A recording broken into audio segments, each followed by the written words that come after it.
नमस्कार भाई सभी को।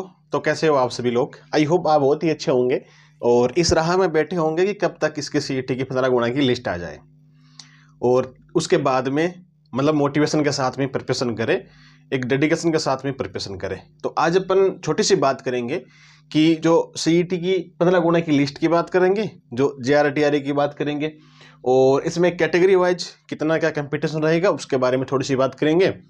और मेन मुद्दा यह है कि आप सभी के मैसेज आ रहे हैं लगातार कि भाई गवर्नमेंट चेंज होगी तो सर क्या होगा, इस पर कोई इफेक्ट पड़ेगा, उसके ऊपर कोई प्रभाव पड़ेगा, हम उसको लेकर की बात करेंगे। ये चीज़ें लास्ट में करेंगे। अब पहले बात करते हैं कि कंपटीशन क्या रहने वाला है और सीईटी की लिस्ट कब तक आ सकती है। हम पहले यूँ बात कर लेते हैं मेरे दोस्त कि जो सीईटी की 15 गुणा की लिस्ट आ जाए तो एस्पिरेंट अच्छे से तैयारी कर लें।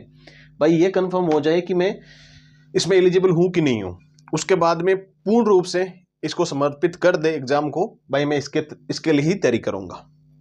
अब जैसा कि मैं आपको बता दूं दोस्त कि आपको करंट अफेयर प्रत्येक 10-20 तारीख को मिल रहा होगा।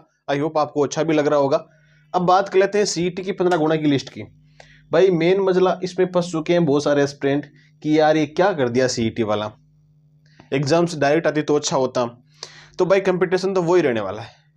ऐसा ही बात और है कि कंपटीशन और बढ़ेगा इसमें। अब कैसे क्या बढ़ेगा उसके बारे में बात करेंगे। 15 गुणा की लिस्ट कब तक आ सकती है, ये सबसे बड़ी बात है कि भाई 15 गुणा की लिस्ट कब तक आने की संभावना है। अब आप सभी को मैं एक बात बता दूं दोस्त कि अब जैसे ही 3 तारीख को रिजल्ट डिक्लेयर हो जाएगा, फिर जैसे ही शपथ ग्रहण हो जाएगी दिसंबर में, उसके बाद में कुछ इसका हो पाएगा। ये बात तो मैंने आपको लास्ट वीडियो में भी क्लियर कर दी थी। अब अपन बात करते हैं कि जो अपने कैटेगरी वाइज है ना, इसकी कट ऑफ क्या रहने की संभावना है, इसमें फॉर्म कितने आए थे, ये चीजें फॉर्म आने की बता रहा हूं मैं। ठीक है, जितने फॉर्म आए उसके अकॉर्डिंग हम इसमें जांच पड़ताल करेंगे कि क्या कट ऑफ रह सकती है, क्या कट ऑफ रहने की पॉसिबिलिटी इसमें बनती है, हम उस पर बात करेंगे। सारे कैटेगरीज की बात करेंगे, general, OBC, EWS, MBC, SC, ST. ठीक है, और नॉन टीएसपी टीएसपी दोनों की भी बात कर लेंगे। नॉन टीएसपी वाले टीएसपी वाले छात्र जो एस्पिरेंट है वो गुस्सा भी करते हैं इस बात को लेकर के कि क्या हम कोई दूसरे थोड़ी हैं। ना भाई, आप अपने ही लोग हो, आपके बारे में ही बता देंगे क्योंकि आपकी कट ऑफ थोड़ी कम जाती है, लेकिन आजकल कंपटीशन अच्छा हो गया है। अब आपको देखो, ये तो मैंने मोटे तौर पे लिखे हैं कि भाई इतने फॉर्म फिल हुए हैं, मोटे मोटे तौर पे लिख दिए हैं कि भाई इतने फॉर्म क्या हुए हैं, फिल हुए हैं। तो इसमें कंपटीशन क्या रह सकता है, मेन बात तो यही आती है ना कि भाई मेरे 160 है, 155 है, 165 है, क्या मैं प्रिपरेशन कर सकता हूं, क्या मैं एलिजिबल हूं, या सर मैं धीरे धीरे कछुए की चाल की तरह मैं प्रिपरेशन कर रही हूं या कर रहा हूं। तो अगर आप कछुए की तरह भी कर रहे हो ना प्रिपरेशन, तो भी आपका सिलेक्शन हो जाएगा। अब देख लो, जो कछुए की तरह प्रिपरेशन कर रहा है ना, हिंट मिल गया आपको। आप प्रिपरेशन करते रहो, सिलेक्शन हो जाएगा। इसमें किसमें, सीईटी में आप क्वालिफाई कर जाओगे। आपको मेहनत करनी पड़ेगी। ओके, इस स्वेटर में सेट भी नहीं होता ये। तो आपका कंपटीशन कितना रहेगा, मैं आपको ये थोड़ा सा हिंट एक और दे दूं कि भाई ये जो कंपटीशन आपका, जैसे मान लो जनरल वाले हैं, कितने फॉर्म आए, मेल और फीमेल दोनों को लिख के लाए, आप देख लीजिएगा। मोटे तौर पे जो एवरेज चीजें है ना वो लिख के लाया हूं, बाकी आगे वाले डिजिट नहीं लिखे। भाई इतना टाइम वेस्ट क्यों करना है, जो मोटे मोटे तौर पे अपने को फॉर्म फिल उतने मिले उतने लिख दिए। इसमें 9,000 इसके मेल के हैं, 4200 फीमेल के हैं, 62 के। ओबीसी में सबसे ज्यादा कंपटीशन रहने वाला है, ओबीसी में सबसे ज्यादा कंपटीशन रहने वाला है। वो तो आज तक रहता है, हाईकोर्ट में देख लीजिएगा। ईडब्ल्यूएस में भी अच्छा खासा रहता है, और एमबीसी में भी है, एससी में भी है, एसटी में भी है। अब देखो, ये बातें तो आपको पता भी होगी, बहुत सारे आपने नोटिस भी देख लिया होगा, यूट्यूब पे भी देख लिया होगा। ठीक है, तो अब एक एक कैटेगरी वाइज आपको मैं थोड़ा सा हिंट दे दूं कि आपके अगर इतने एक नंबर है तो आपका आराम से क्वालिफाई हो जाएगा सीईटी। अब देखो, जनरल की अपन बात करते हैं तो जनरल में अगर आपके पास में 160 है, तो मैं आपको हमेशा से बताता हूं 155 भी आपके पे है ना, तो भी आपका आराम से 14-15 गुना में हो जाएगा। और टोटल कितने आए थे, शायद 1,92,000 फॉर्म आए थे, जिसमें से 90,000 को क्वालिफाई कर दिया था। कितने को कर दिया था, 90 के।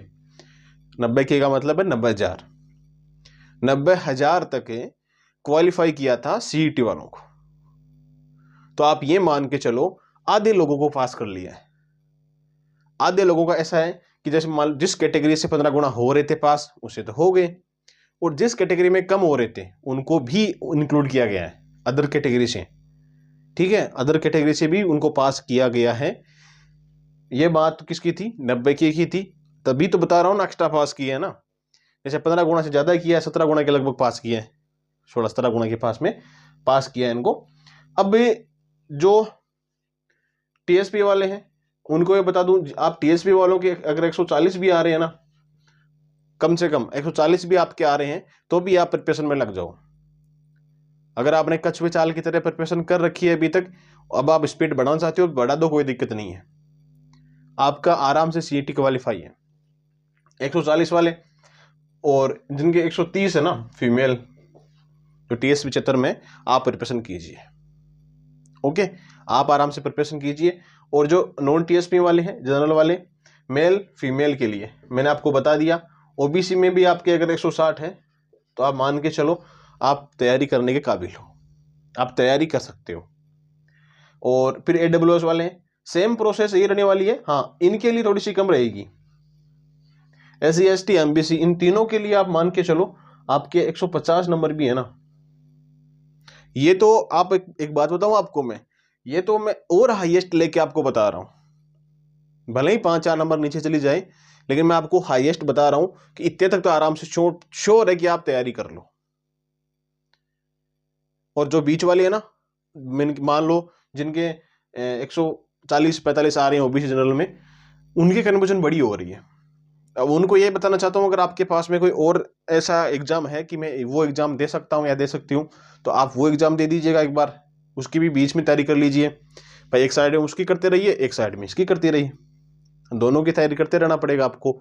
और कब तक वेट करना पड़ेगा आपको, 10 दिसंबर तक वेट करना पड़ेगा, 10-12 तक मान लो आप, 10-12 तक ये कंफर्म है कि आने की पूरी पॉसिबिलिटी है, आपको सीईटी के देखने को मिल जाएगी।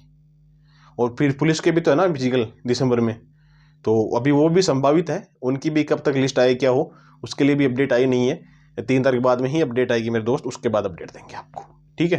तो आपको और भी कोई इश्यू है ना इन चीज़ों को लेकर के, कंपटीशन सबसे ज़्यादा इसमें रहेगा, वो तो आपको ही पता है, ओबीसी में रहेगा, जनरल में रहेगा और ईडब्ल्यूएस में रहना ही रहना है। और गवर्नमेंट का प्रभाव कितना पड़ेगा, तो यही प्रभाव है। अगर मान लो एक बात, बहुत सारे एस्पिरेंट ये पूछते हैं कि क्या जो ये रिपीट नहीं हुई सरकार या दूसरी सरकार आई, कोई भी सरकार मान लो, आपको पता है मैं क्या बताऊं इस बात के बारे में, तो लेकिन जो भी सरकार है अगर रिपीट हुई ना तो ये कंटिन्यूस भर्तियां चलेगी।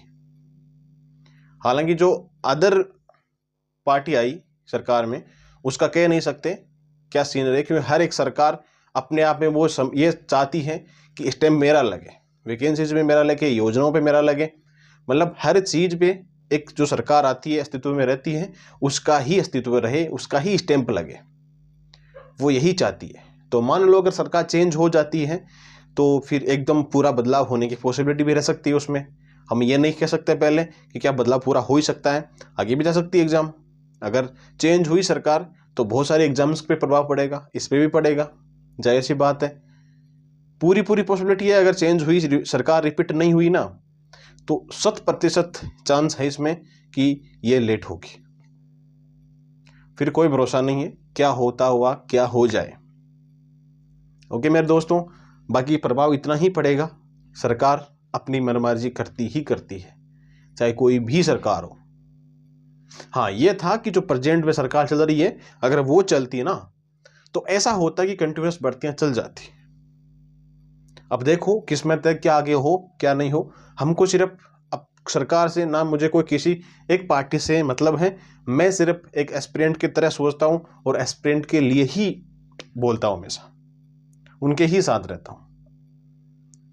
तो मैं ही चाहता हूँ कि हमेशा एस्पिरेंट खुश रहे और तैयारी करे, अच्छे से सिलेक्शन ले, एकदम अच्छी पोस्टों पे भी सिलेक्शन ले।